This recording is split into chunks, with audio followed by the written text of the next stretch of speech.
The ignorance of a woke general. Yes, I'm talking about General Milley. And the Trump-Barr fallout. Finally, is there empirical confirmation for Stoicism? This is the Dinesh D'Souza podcast.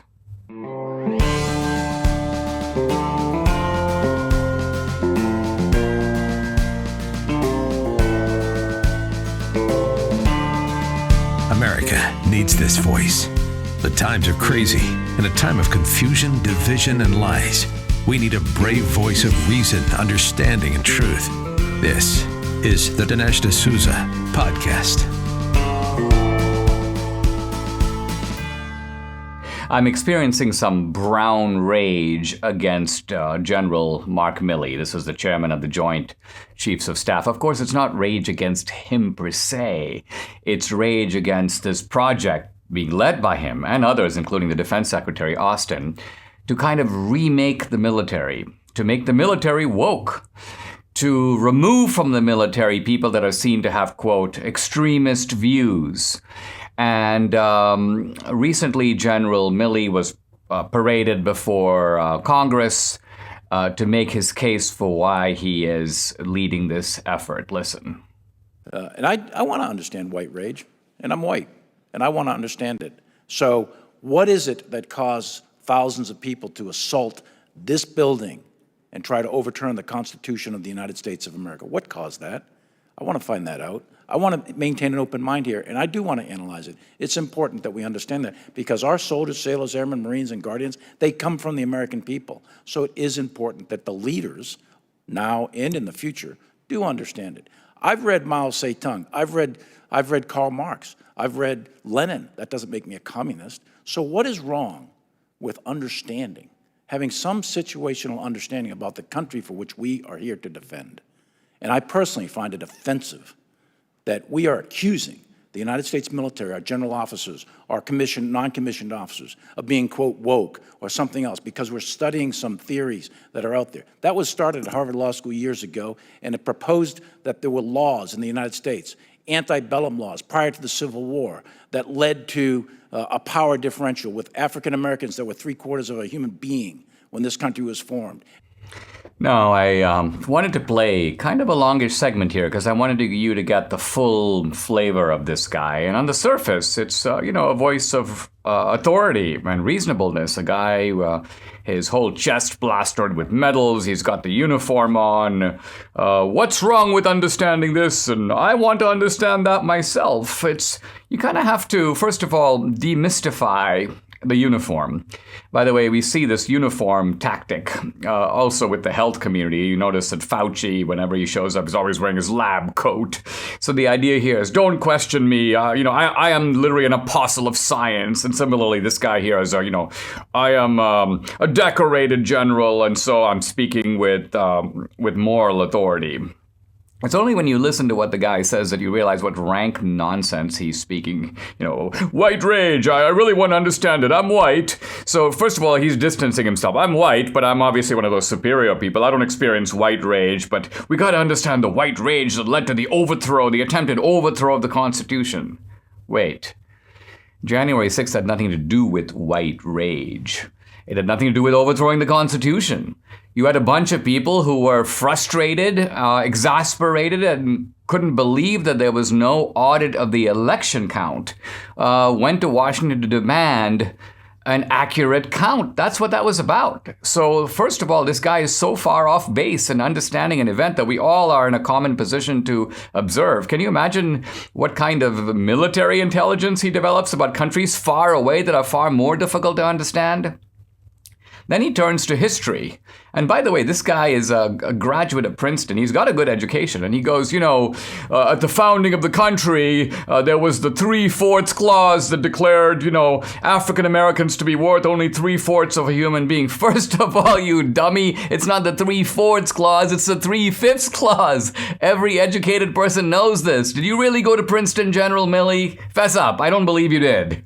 And if you did, it's a horrible reflection on Princeton, unless you, of course, were the very bottom of your class, which is also not that hard to believe. Now, the 3/5 clause emerged as a debate between the North and the South, not over the intrinsic worth of blacks or anyone else, but over political representation. And interestingly, the North wanted blacks to count for 1. No, I'm sorry. The North wanted blacks to count for 0. So get that through your thick head, General Milley. The South, the slave-owning section of the country, wanted blacks to count for 1. And the 3/5 was the compromise that arose out of a kind of back and forth. So it said nothing about the value placed, for example, on black life. Milley evidently doesn't know any of this. And these are the people who are leading this pathetic project. And apparently it's a project in the name of rooting out extremism. But who gets to define extremism? Who decides what extremism even is? Now, Milley says things like, I've got to read Marx in order to understand communism. Oh, really? Well, are you reading white nationalists to understand white nationalism? You don't have to. You can read about things, and it's quite different from saying we teach critical race studies, which is rooted not in learning about Marx, but in Marxist advocacy. That's the difference. Now, what I fear about this is not just the sheer ignorance of it. It's the demoralizing of patriots who are in the military, who love their country, and whose love of country is interpreted as a form of extremism. Oh, do you doubt American institutions? Oh, do you think Trump really won the election? Okay, you're an extremist. I mean, who would want to join the military with kooks like this in charge? This is the problem. I shudder to think what the boys who stormed the beaches at Normandy would think if they could listen to this a meddled clown. They'd probably jump back in their boats in disgust and come back home. So the bottom line of it is, Republicans for a long time have been the supporters of the military, have been unflinchingly supportive of the military, but not of a woke military, I want to say right now. If the military goes in this direction, the Republican support for it is going to crumble, is going to erode. And so General Milley, in the name of promoting harmony and promoting unification and the name of promoting esprit de corps, is actually not only undermining the esprit de corps of the armed forces themselves, but undermining the political base of support on which the military depends. I want to describe the anti-racist propaganda that's going on inside the military, and also the attempt to purge the military of so-called extremists. Interestingly enough, that campaign is being led by an extremist who is being advised by other extremists. So when General Milley puts on this kind of peacock-like pose and implies that there's a fair-minded kind of analysis going on here, that is simply not true. Now, here I have to credit some reporting. 2 important articles in Revolver magazine. This is Revolver News, and I've had Darren Beattie, the founder of Revolver, on a couple of times on this podcast. The first one kind of outs this guy named Bishop Garrison. He's a senior advisor to the Secretary of Defense for Diversity and Inclusion. And this guy, it turns out, is a real fanatic, a real kook. And he's the guy who's identifying so-called extremism. And it turns out that what they do to identify this extremism, they comb through your record, they go through your social media posts. But when you look at extremism, you discover the definitions of it are kind of suspect. First of all, one of the things that they call, one type of extremism is, quote, patriot extremism. Oh, what's that? When a citizen believes, quote, the U.S. government has become corrupt. Yeah. Or, quote, has overstepped its constitutional boundaries. What? Yeah, this is probably the view of one half of the country at the minimum. By the way, this patriot extremism is completely different from white supremacy. There's no racial component to it at all. Extremism used to mean something. Legally, extremism used to mean basically you essentially have the views of a terrorist.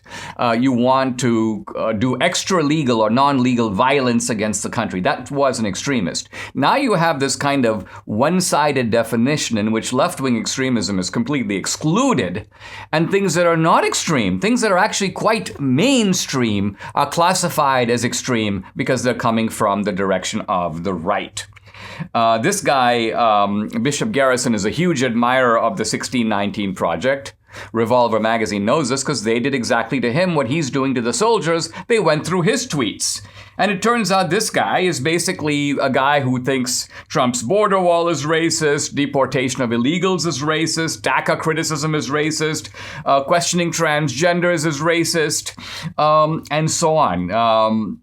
And he thinks all of this is the real threat to national security. Now, you might think this is a guy who's had a difficult life. He's experienced racism everywhere. He's found it in the military.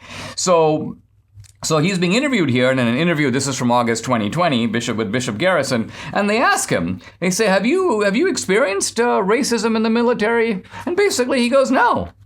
And when they ask him for evidence of systemic racism in the military, he talks about mass shootings that are not in the military, but mass shootings occurring in society. So here's a completely separate problem, which, by the way, is not a problem derived from white supremacy. All you have to do is look at a list of mass shooters over the last 5 years. You will see it is a very racially diverse list. And then somebody asks him, well, what experience have you had of systemic racism? And he goes, no, not from me, not from my personal experience. He goes, quote, I've never had anyone directly engage me and call me an outright racist name. I've never had anyone attack me based on any immutable traits. Never. It's never happened to him.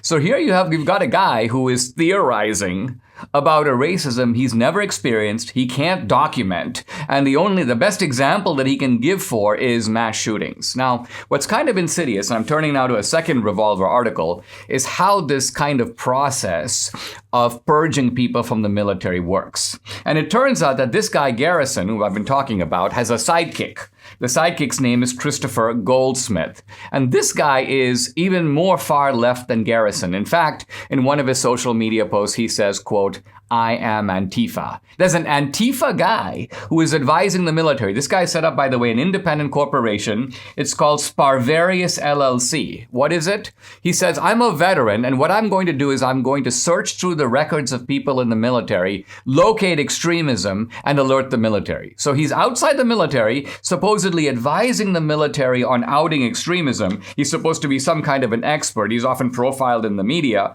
And this guy is so far left. Let me just quote a line from his social media. I have the tweet right in front of me. Quote, it's past time to start calling the national GOP what it is, the party of fascism.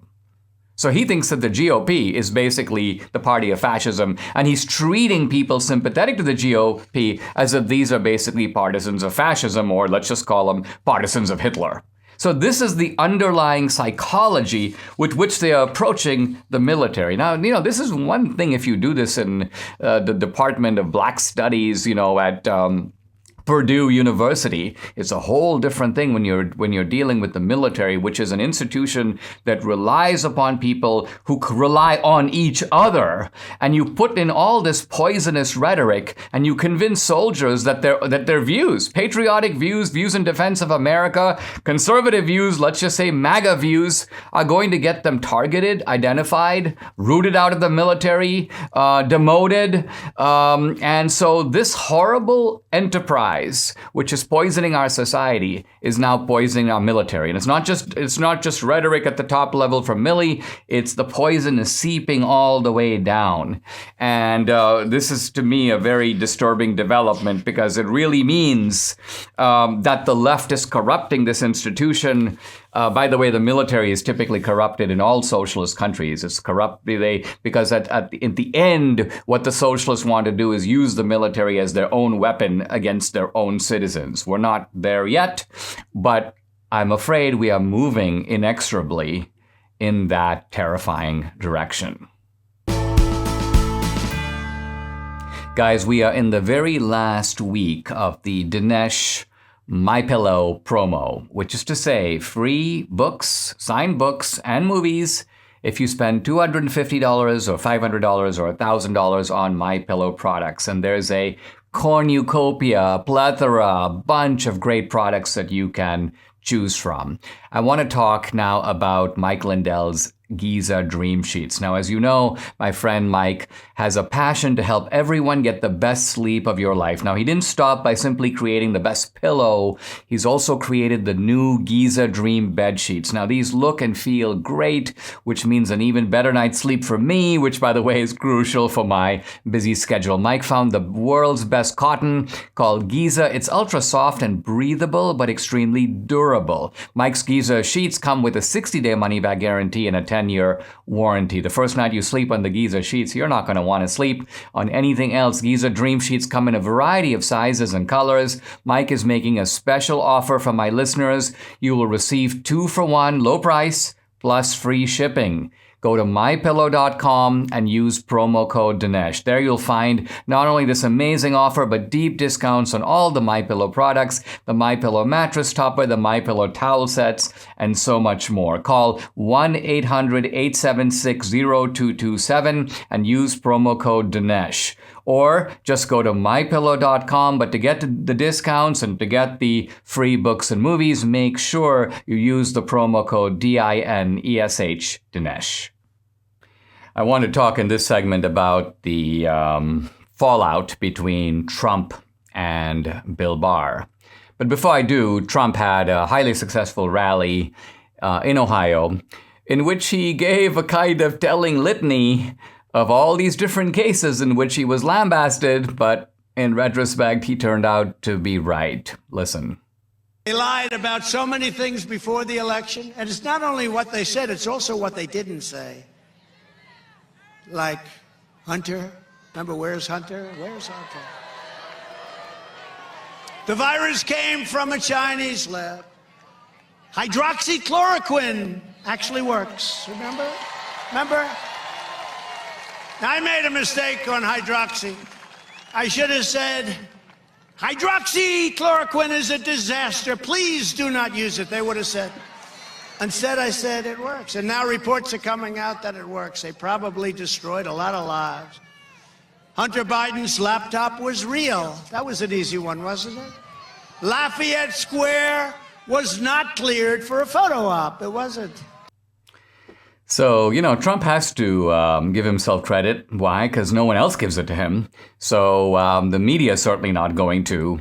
And so I totally understand it. But I'm also focused on a clash that has now emerged between Trump and Barr, kind of a behind the scenes. Jonathan Karl, reporter for ABC News, has a book coming out. He's got an interesting article in The Atlantic where he talks about the fact that, about why Barr publicly declared in the aftermath of the 2020 election, there's been no widespread fraud. It turns out that, and here's what Barr said, he says, we have not seen fraud on a scale that could have affected a different outcome in the election. Turns out that Barr was talking about this behind the scenes with Mitch McConnell. Mitch McConnell was urging Barr to make this public statement. But why? Because McConnell believed that there was no fraud in the election. McConnell didn't want to say it publicly. McConnell believed that the best hope for the Republicans in Georgia was for Trump not to contest the election, but just to go ahead and campaign for the 2 Georgian candidates who lost anyway. And here's McConnell to Barr, at least if this reporting is accurate, which I think it probably is.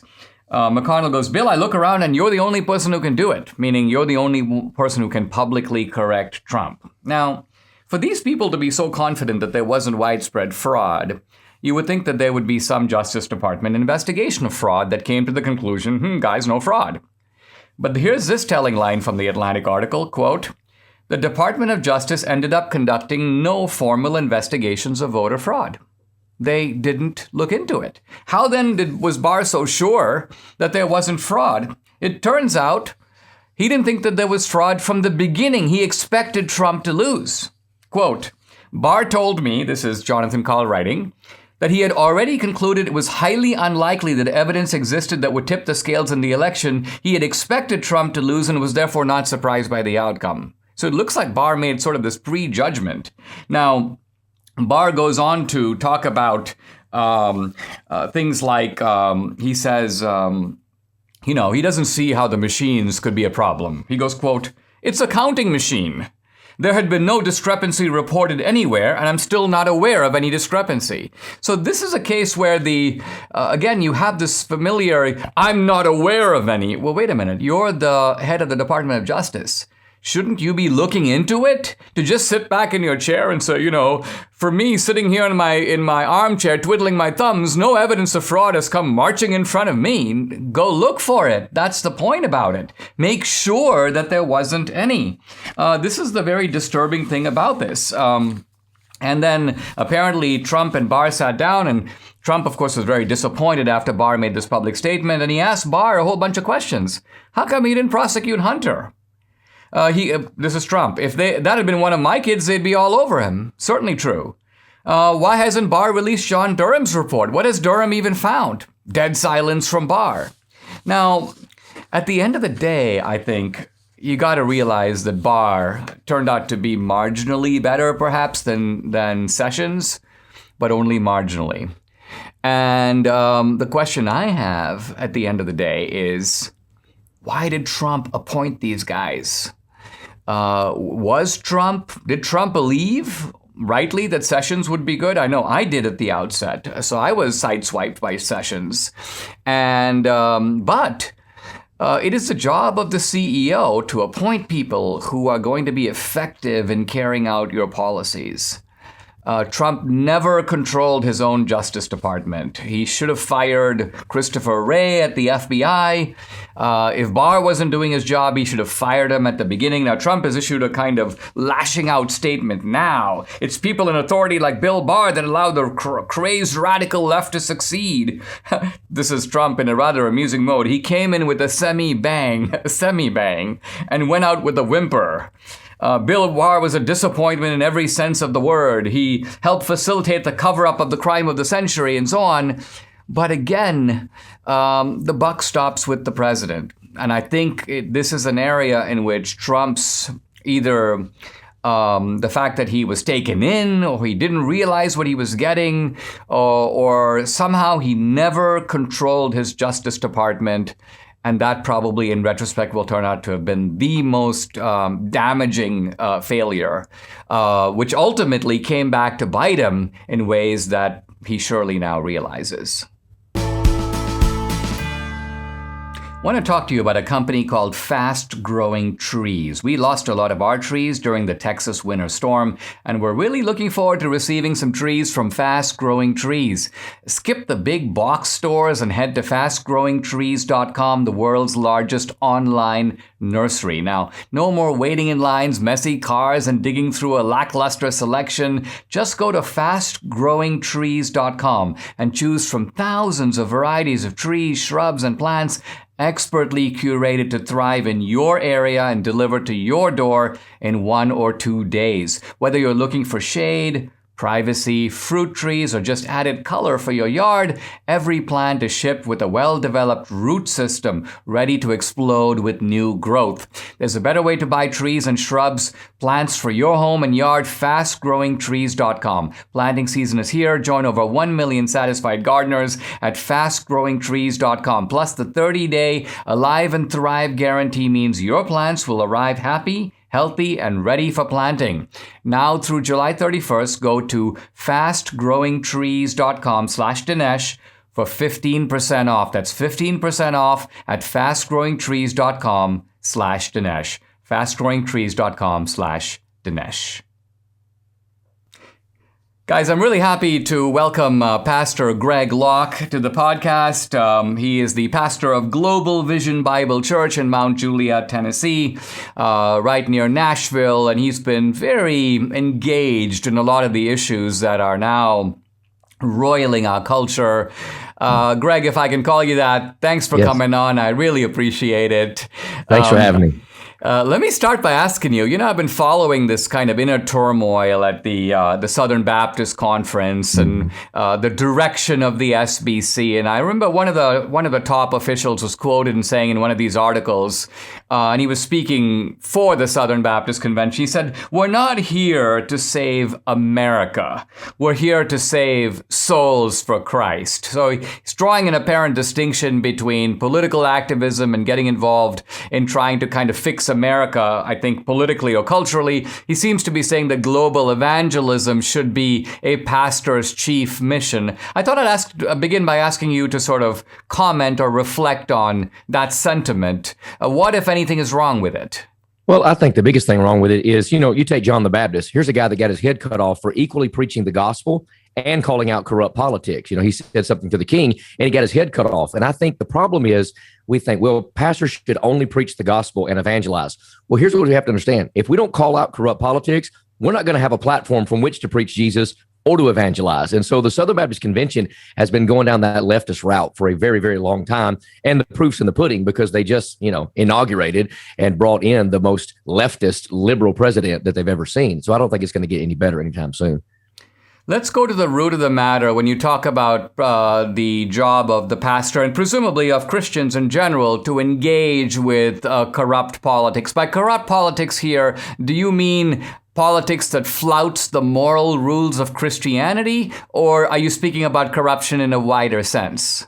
Corruption in a wider sense, and I think a lot of the corruption is from the top down because we don't have a White House problem. The Bible says we have a God's house problem. Judgment must begin at God's house. And I think the silence of the pulpits as well as the pews has allowed people to have this willy-nilly idea that we're just going to let everything go the way it needs to go. We're just waiting on Jesus to rapture us out when we need to stand and we have to push back. We have seen in the last 15 months unbelievable, tyrannical nonsense for which the church is going to be held accountable for not pushing back and saying something. And so we have a cowardly pastor problem in this nation, without a doubt. Do you think that the lockdown rules that have been imposed, particularly on churches with COVID as its justification, would you see that as a real attack on the church or an attack on religious liberty? Because it seems that it's unprecedented. We've had epidemics in the country before, but we've never had church lockdowns like this. You've been pretty active in both speaking out and, in fact, kind of refusing to follow these lockdowns. Talk about how COVID has been invoked as a way to put the churches under leash. I think it's 1,000% attack against Christian liberty, against, religious worship in the United States. They came to us and they said, look, you've got to shut down. And I said, absolutely not. And so we outgrew our building so fast. We had to meet in a tent, and then we outgrew that tent, and then we got another tent. And now we have 1,000+ people coming every single weekend because we never closed. So CNN showed up and they're like, oh, you have profited from COVID. I said, no, we profited from courage because people are sick of the nonsense and they want somebody that's going to stand up and say, enough is enough. There's a reason it's our First Amendment right. Because if we lose the First Amendment, then like a domino effect, we lose all of the other ones. And so the last 15 months has been one thing, a dress rehearsal. Now they know who they can control, and now they know who's going to be a problem moving forward. And I'm going to be a problem moving forward. I just am, because I believe we have a right to worship. Every church in this nation should be open 100%. Do you think that Christians need to toughen up? And by that I mean that, we've had in this country, we have not had any kind of religious persecution of the kind that, for example, Christians are familiar with in the Middle East. Mm-hmm. Even Christians in certain parts of India, for example, their freedom and their lives are sometimes in danger. Do you think it is out of the question that religious persecution, in its very literal meaning, might come to America? I believe it is, and I believe this is the precursor to it. The stage is being set. I just recently met with a lady who was converted out of China, and she said the Chinese church is not praying for America to have revival. We are praying for America to have persecution because that will bring the revival through the back door. And so I don't think people understand. We may be delivered from the wrath of God, but we are not going to be delivered from the wrath of man, and we are going to suffer some persecution, and we better get ready because we've raised a generation of people that say, well, we will go to jail for our faith. And that same crowd don't even go to church for their faith. Wow. Let me talk about the fact that our culture appears to have been taken over to a large degree by the left. And I'm talking here about cultural institutions. They're trying to push even into institutions like the military, institutions that were traditionally seen as somewhat conservative. My question is this. The church has a huge megaphone, right? The church is a very powerful way to be able to get out the message nationwide and push back against for example, Hollywood, or push back against some of the messaging in the media. But the church appears to be an largely unused megaphone, not your church, but the church in general. Why do you think that pastors who are sound theologically, might be reluctant to use the megaphone that they are in full possession of? Well, I don't think they understand how powerful of a megaphone it really is. Again, you take John the Baptist, the guy had the personality of a rock. You couldn't have him on a podcast, right? But all of Jerusalem and Samaria and all the regions round about that whole area came to hear what he had to say for one reason. The Bible said he was a voice in the wilderness. And people are starving, as you know, for a voice religiously, politically, and in every way. That's why Trump was so polarizing, because he was a voice. He just said it. And I don't know about you, but I long for some mean tweets these days, because this nation's in a mess and people are just looking for somebody to stand up and say, look, enough is enough. This is what the Bible says. This is the freedoms we have that are given to us by God, not the government, in the Constitution. And so it's time for us to stand. And so they're too busy counting nickels and noses. They're afraid if they say something that, the denominational hierarchy is going to fire them, or people are going to leave the church. What we're finding is people are coming from every state in the union nearly every weekend because we're saying it, because we are standing. And so boldness is what's going to draw the people in, not being a coward. How do you as a pastor make sense of the fact that you had guys like, McCain, George W. Bush, and George W. Bush, of course, was a publicly professed Christian. Trump, of course, has had some shadiness in his background and in his past. How does a Christian think about, am I going to support this guy or that guy? Is it based on policy? Is it based on character? Is it based on some hybrid of the two? Were you made anxious by Trump's background? Or did you say, hey, look, I don't care what the guy's background is. He is with us on the issues. And on that basis, I have no qualms at all about supporting this guy. Well, obviously there were a few issues in his background, but as a pastor, I tell people that's my job, to put your past where it belongs. I really think he had a conversion experience with Christ. I've been with Evangelicals for Trump on the board since the very inception with Paula White and a lot of them and Jensen. And so I've seen the transition. I've seen the hunger in his heart and the maturity. And I really believe that God did something great in his life. Now, here's the interesting thing. Those people are always like, well, look at his past. Look at his past. I want to look at his present, because the left is still doing stuff in the present that they condemn him over in the past. Once he took the presidency, I never saw that nonsense. Yeah, he said some vulgar things about women. He apologized for that and the whole Trump tape nonsense. That was a fall down the steps debacle, but he never went back to that. He was always moving forward. He was always maturing. So God can use anybody he wants to. Yesterday, I preached on Samson. Samson was in bed with a harlot when the Spirit of God came upon him, and it angered his parents. But the Bible says that God was using Samson as an occasion against the Philistines. And so I think God raised up Trump as an occasion against the Philistines, against this leftist, socialistic, communistic agenda. So God can use who he wants to, and everybody has a past, but I really believe he is still a man that God is going to use in this nation. Let me ask you finally about the Biden administration, because some of us have warned about it moving in a socialist direction, which many people identify as economically socialist, high taxes and economic confiscation, regulation, and so on. But it appears that there is a kind of cultural agenda that they're pushing through the universities, that they're pushing with Title IX, the transgender stuff, the way in which abortion has gone from being viewed as a necessary evil on the left to now being seen almost as a positive good. I mean, are we dealing with a bunch of people who are sort of literally doing the devil's work in our politics? I mean, is it too much to say that as Christians we're up not just against people who are mistaken or disagree with us, but people who are actually trying to unleash some very nefarious and evil forces in our society? Oh, without a doubt. I know as well as you know that the form of socialism that they're propagating in this culture and this climate is 100% political atheism. That's all it is. They cannot accomplish what they want to accomplish without eliminating God. They have to. And so it started years ago, but here they are now under the guise of generosity and giving away free stuff. Well, Jesus rebuked Judas over that. The only socialist in the New Testament was Judas Iscariot. And we know how that turned out for him. Everybody says Jesus was a socialist. Jesus was generous, but he was not a socialist. He even condemned people that said, the only reason you're coming to me is not for the message. You're just here because you want to get fed. You just want a trick in a pony show. That's all you want. And Jesus said of Judas, the only reason he even cares about poor people is because he cares about himself, because he's a crook.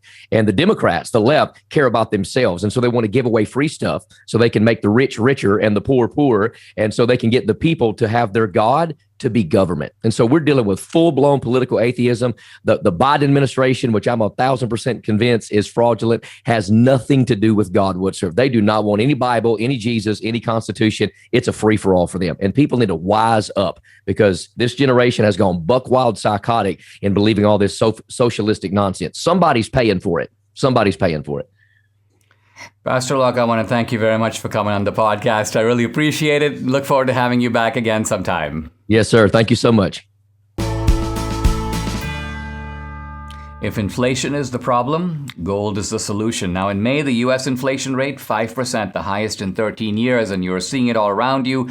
Higher fuel prices, higher food prices, higher used and new car prices, construction costs, housing prices, and the list goes on. So inflation is here. Now, have you protected your savings, your investments? If you haven't yet diversified a portion into precious metals, the answer is no. For decades, I never wanted to invest in gold, only the stock market. But now I'm seriously worried, as many economists are, about the regime we have in Washington. No sense of fiscal responsibility. So listen, if all your investments are tied to greenbacks, you're sitting on a ticking time bomb. Invest a portion of your savings in gold and silver. Birch Gold Group, that's who I purchase from. That's who you can trust to convert an IRA or eligible 401k into an IRA backed by gold and silver. That's right. Through a little-known tax loophole, you can convert your retirement savings tied to the stock market into an IRA backed by precious metals. It's your hedge against inflation. Text Dinesh to 484848 for your free information kit on precious metals IRAs, or to speak with a Birch Gold representative today. With 10,000 customers,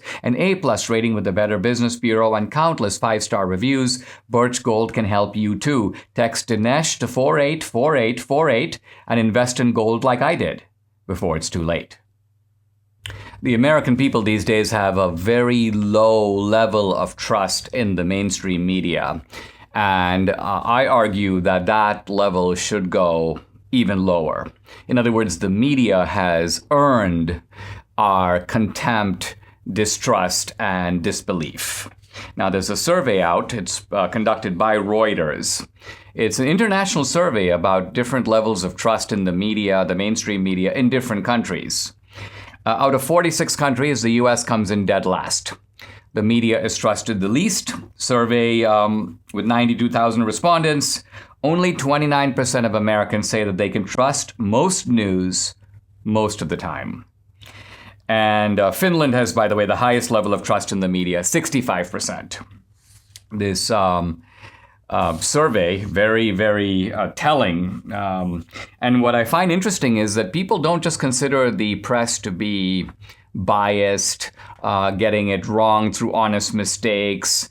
They consider these people to be outright liars. 56% of Americans agree with the following statement: journalists and reporters are purposely trying to mislead people by saying things that they know are false or gross exaggerations. Now, the question is this really true? Are people knowingly lying? I want to give an example from my own experience that shows that they are. Now, several years ago, distinguished reporter for the New York Times, his name is Fox Butterfield, Pulitzer Prize-winning reporter, so kind of a symbol of the New York Times and its grand motto, all the news that's fit to print. So this guy did a kind of attack job on the Dartmouth Review, the renegade conservative newspaper I used to work for eons ago when I was a student at Dartmouth. And Fox Butterfield quoted me in the article as saying the following: "The question is not whether women should be educated at Dartmouth. The question is whether women should be educated at all." And the idea here, this was supposed to be like a body slam on me. And it was picked up by a lot of other media. Oh, Dinesh is such a sexist, he believed. I'd go speak on campuses and people would say things like, Mr. D'Souza, the question is not whether women should be educated at Dartmouth. The question is whether women should be educated at all. Do you think that's funny? And I'd go, yeah, I think it's pretty funny. But I would go on to point out, I didn't say it. Yes, it was published in the Dartmouth Review, but another guy, a fellow named Keeney Jones, he's the one who said it. So I thought, look, let me call up Fox Butterfield on the telephone and tell him this. You attributed a quotation to me that is actually false. It's not said by me, so please publish a correction. So I get Fox Butterfield on the phone, and I say, hey, Fox, I understand you tried to do a body slam on me, but it didn't really work because the quotation you attributed to me was not said by me. He goes, yes, it was. I go, really? It was said by this other guy, Keeney Jones. He goes, I know. He goes, but you wrote an article about the Dartmouth Review and Policy Review years later, and you quoted that line. And I go, yeah, but me quoting a line and attributing it to someone else doesn't make it my line. He goes, well, yes, it does. And I go, well, Fox, you've now quoted that line in your article. Can I now say that you said it? Dead silence. But the bottom line of it was he didn't want to do a correction. In other words, he was a knowing liar. He wasn't a guy who made a big mistake. He was in his zeal to get me, got the wrong quote, but then was willing to correct it. No. So we're getting here the psychology of the media in a nutshell. Coming back to the survey by Reuters, trust in government is at a kind of all-time low, 28%. But journalists at 21% are even lower. So the media is in a very bad way in American society. And I think we should trust them even less. My motto in this area is don't trust them even when they're telling the truth. Why? Because if someone is a chronic liar, a habitual liar, it's too difficult to disentangle, this one time they're telling the truth. No, don't believe them because of their track record and their kind of systematic tendency to mislead the public. Simply disbelieve everything they say. In fact, most of the time you'd be better off believing the exact opposite of what they say. If they're excited, you should be demoralized. If they're demoralized, you should be excited because what they're demoralized about is probably something very good. I don't know the way out of this other than to have new media, better media, more reliable media at the end that does in fact earn the public trust. Debbie and I have gotten to know Dr. Douglas Howard, who founded the company Balance of Nature. This is one remarkable guy. He convinced us we're not eating enough fruits and veggies, even though we thought we were. Now, you don't need to eat the stuff you don't like. Turn to the Balance of Nature solution instead. Can you imagine how you'd feel if you were eating 10 servings of fruits and veggies every single day? We do it. Debbie started first, and I'm doing it too. We take 6 daily capsules, and we're all set. Now, this is the fruit bottle here, and this is the veggies, and they smell great. We get all our vital nutrients sourced from 31 fruits and veggies every single day. And Debbie also swears by this. This is the fiber and spice powder. You can dissolve it in water or in juice. Either way, it's great. She says she's never been more regular. Join us and experience the Balance of Nature difference for yourself. For a limited time, all new preferred customers get an additional 35% discount and free shipping on your first Balance of Nature order. Use discount code AMERICA. Call 800-246-8751 or go to balanceofnature.com and use discount code AMERICA. Statues are coming down around America, and statues are also going up. In looking at who's down and who's up, you can get a little bit of an idea of what is being publicly held up, celebrated, heroized, if I can coin a word. So here, the New York Times reports that the Teddy Roosevelt statue in front of the American Museum of Natural History is finally being taken down. It's not being destroyed, it's being sort of transferred to some private institution, but it's going to lose its prominent place in front of the Museum of Natural History. Even though Teddy Roosevelt has a long connection with the naturalist movement, he was both a historian and an environmentalist in his own time. a major figure, obviously, a prominent progressive and a Republican, a very interesting kind of combination. He went after the cartels. He had a brand of progressivism that we as conservatives can learn from today. At the same time, he was, of course, a two-time elected president and a Renaissance man in every respect.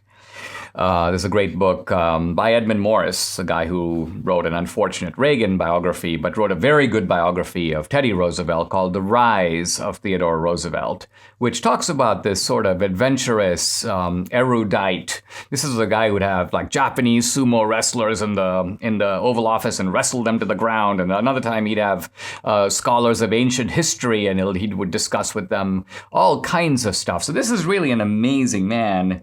And why is the statue being taken down? Turns out that the statue itself has Roosevelt on a steed, on a horse. And alongside him, you've got a black guy, an African man, and then you've got a Native American. Now, they're accompanying him. He is not demeaning them in any way, but apparently his elevated stature on the horse has convinced people at the museum and other leftists that this is a demeaning statue. Notice there's nothing demeaning in the statue itself. Notice that they're not saying that Roosevelt despised Africans or despised Native Americans. The quotes here are so telling. They say that, this is Sam Biederman of the New York Parks Department. He goes, although the statue was, quote, not erected with malice of intent, he says its composition, quote, supports a thematic framework of colonization and racism. Now, I would submit that these themes are being imposed on the statue. They're not actually in the monument itself. And while statues of Roosevelt and then Robert E. Lee and others are coming down, whose statues are going up? Well, George Floyd.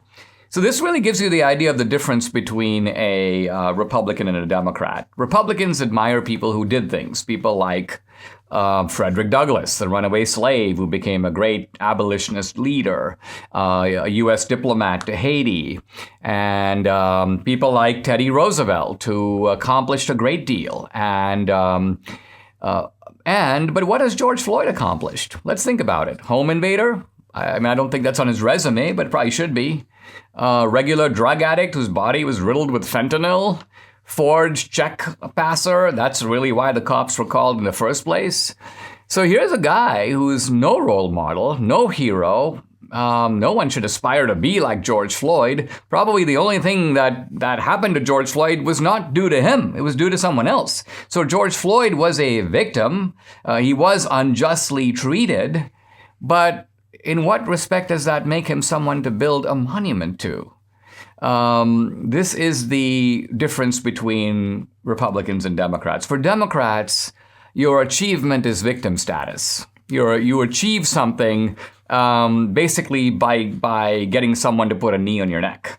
And you notice that the Democratic enthusiasm about minorities, oh, this minority was victimized, oh, that minority was victimized even more, oh, this minority was the triple victim of victimization, they're people of color, and they're women, and they're this, and they're that, and one or two of them are one-legged, and so, in other words, it literally is a kind of totem pole in which the top position of the totem pole is achieved by being at the bottom of the ladder, by being the most victimized person of all. Now, you'd have to agree that there's a perverted psychology here, a psychology that is very demeaning for any kind of civilization, because civilizations advance and succeed by celebrating excellence. We're not celebrating excellence, at least when I say we, I mean we as a society. The left is not celebrating excellence. The people who control the rudders of our culture are not celebrating excellence. In fact, they're celebrating, as in the case of George Floyd, its very opposite. Did you ever read the fine print that appears when you start browsing online in incognito or privacy mode? It says that your activity might still be visible to your employer, your school, or your internet service provider. How can they even call it incognito? To really stop people from seeing the sites you visit, you need to do what I do and use ExpressVPN. Think about all the times you've used Wi-Fi at a coffee shop, a hotel, or any other public place. Now, without ExpressVPN, every site you visit could be logged by the admin of that network, And that's still true even if you're in incognito mode. What's more, your home internet provider, I'm talking Comcast, AT&T, whatever, can also see and record your browsing data. And in the US, they're legally allowed to sell that data to advertisers. ExpressVPN is an app that encrypts all of your network data and reroutes it through a network of secure servers so that your private online activity stays just that, private. ExpressVPN works on all your devices. It's super easy to use. The app literally has one button. You tap it to connect and your browsing activity is secure from prying eyes. Stop letting strangers invade your online privacy. Protect yourself at expressvpn.com/Dinesh. Use my link at expressvpn.com/Dinesh to get 3 extra months free. That's expressvpn.com/Dinesh. I've been speaking for the last couple of podcasts about the philosophy of Stoicism, and I like to introduce, at least in nugget form, aspects of different philosophies on this podcast. And I want to talk now about whether these philosophies can be kind of empirically tested in any way. Can they be checked out against experience? How do we know if these philosophies even make any sense? Well, we can talk about these things in theory. We can even look at examples, both from literature and perhaps from movies. Thinking of Stoicism, for example, I was telling Debbie that one of the, to me, very enduring images of Stoicism is the black soldier, Denzel Washington. This is from the movie Glory, where he is being whipped by this Irish American colonel. And you can see Denzel Washington standing there, and he's getting these thrashes across his back, and they're extremely painful. But he refuses to flinch. He won't show any emotion. He just kind of grits his teeth with a kind of manly dignity. But at the end, the sheer pain and the inner humiliation, and a single tear runs down his cheek. And so you see here, this is the Stoic attempt to bring emotion under the control of not only reason, but also will. Now, I want to talk about whether we can test these philosophies like Stoicism. And by Stoicism, what I mean here is simply the idea that our emotions are under control. To put it somewhat differently, the key insight of Stoicism is that good things in life are not really as great as they appear. And bad things in life are not nearly as terrible as they appear. And the question is this way of thinking true to life? Now, there's a very interesting example in a book by a social scientist named Jonathan Haidt, I believe at the University of Virginia.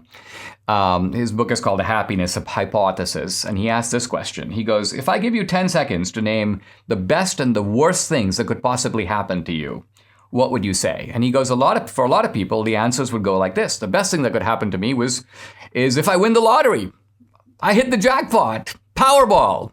And the worst thing that could happen to me is if I get paralyzed, if I lose my legs, perhaps and my arms, I become a paraplegic.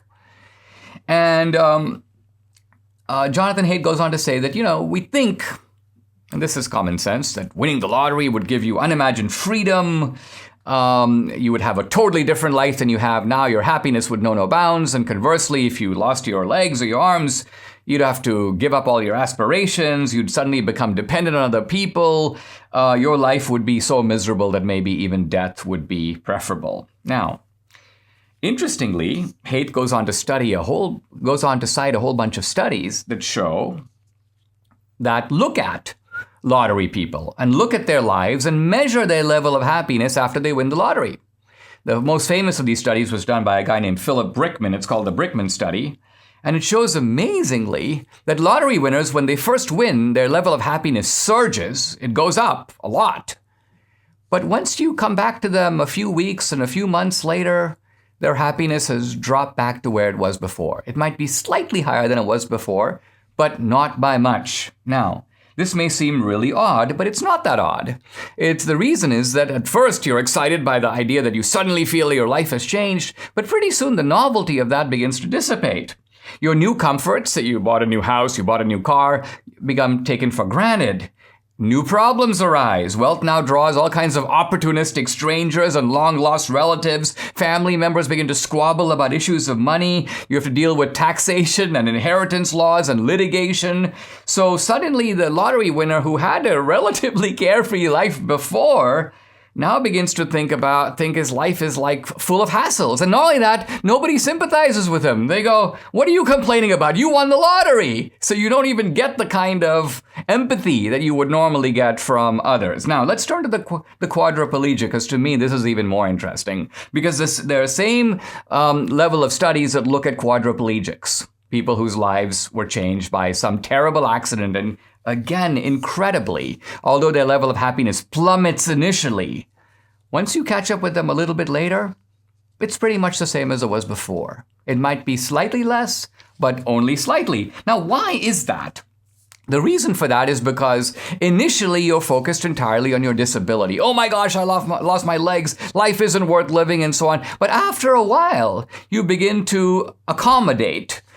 This is sometimes called hedonic adaptation. It means that your mind is sort of built in a way that adapts to a given circumstance. And so what happens is when you visit the quadriplegic, 6 months later, he's not talking about his wheelchair. He's not talking about his disability. In fact, he's much more interested in like the rib special at Bob's Big Boy. He's thinking about the movie he wants to see the forthcoming weekend.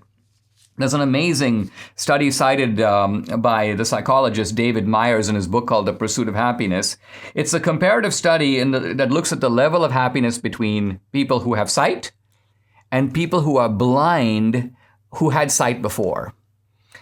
And it turns out that between these two groups, the difference in level of happiness is exactly zero. So what this means is that very often when we think about these people, you think about a paraplegic, you think that their life must be miserable because you think, well, what if it happened to me? What if I lost my legs? You don't realize that that guy has adapted to that situation. His actual level of happiness is completely different than you think it is. It's kind of the way that we look at people with Down syndrome. Oh yeah, we shouldn't bring kids with Down syndrome into the world. Their lives are going to be horrible. Well, first of all, have you looked at any studies of people who have Down syndrome to see if they're unhappy? Are their lives actually horrible? What if their level of happiness is better than yours?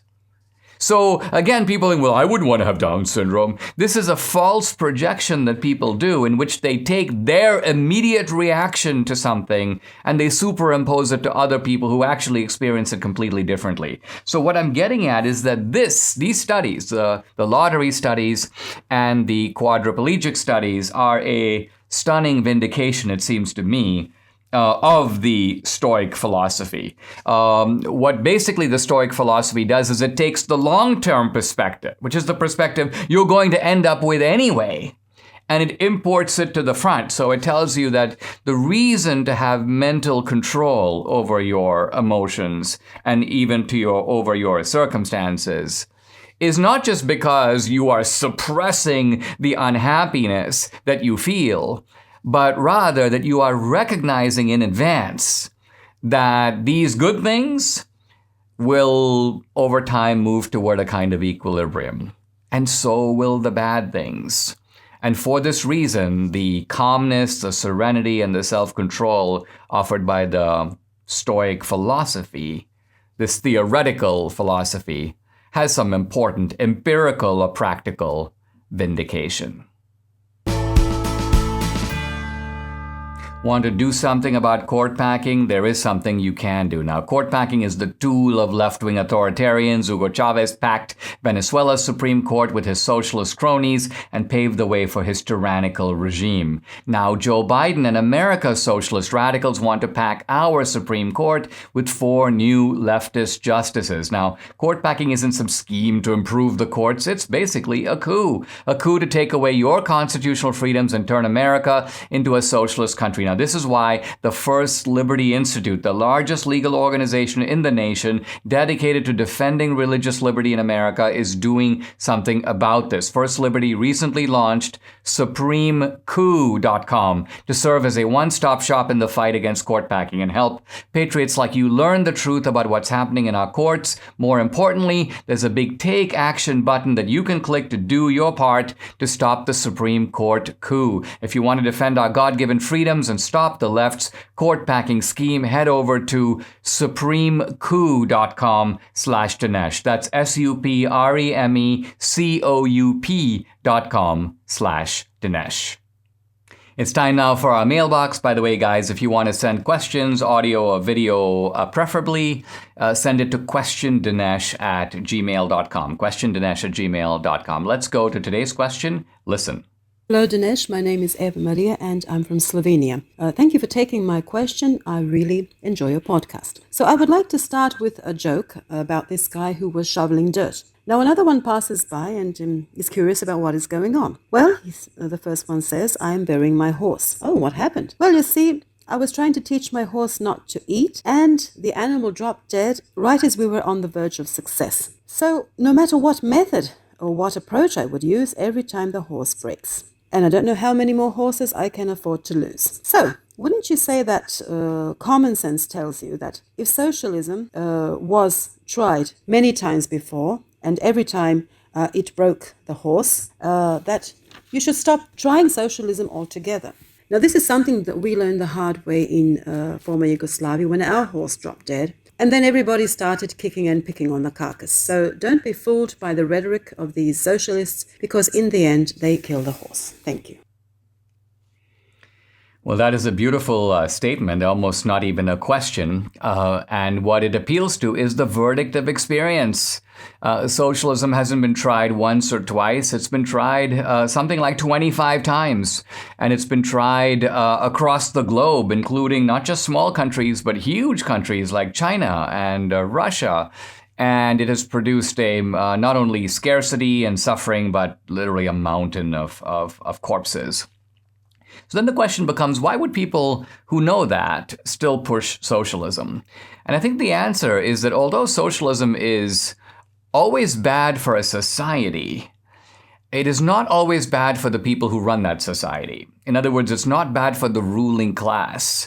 In the Soviet Union, as you probably know, there was a group called the nomenklatura, the kind of ruling insiders. And they ate caviar, they drank vodka. So at a time when the country itself was suffering and even starving, same is true in Venezuela. The Chavistas live very well. There's no meat shortage for them. There's no gas shortage. They aren't waiting in gasoline lines. Debbie has a childhood friend who's very high up in the regime now. She's married to one of Hugo Chavez's generals. And she's always posting pictures on Facebook, and she's got the designer dresses, and her kids are beautifully dressed, and they've all got jewelry on. So this is the lifestyle of the socialist class, which steals it from the general population. So the point to make here is when you say that socialism doesn't work, we got to ask, work for whom? It may not work for the ordinary. And look at America. Look at the way I just saw on social media, Dianne Feinstein is listing her home for sale. Asking price, $41 million. So I ask you, here's Dianne Feinstein. She's been a career Democrat for most of her life. She gets a salary in the Senate of $170,000 a year. How does someone making $170,000 a year own a $41 million house? And that the same question could be asked about the Clintons. It could be asked about the Bidens. Even before Biden was elected president, he has multiple homes, multiple parking garages, multiple cars, access to private planes. He's a centimillionaire, if not more than that. And these are people who make good through politics. So you can say that leftism and socialism aren't just recipes for social justice. That's the kind of veneer, that's the facade, that's the outward rhetoric. Beneath that, or behind the scenes, you could say, these people are all about the money. They're all about fortifying their lifestyle. They have turned politics, and in this case, leftist politics, into a very successful business. Subscribe to the Dinesh D'Souza podcast on Apple, Google, and Spotify.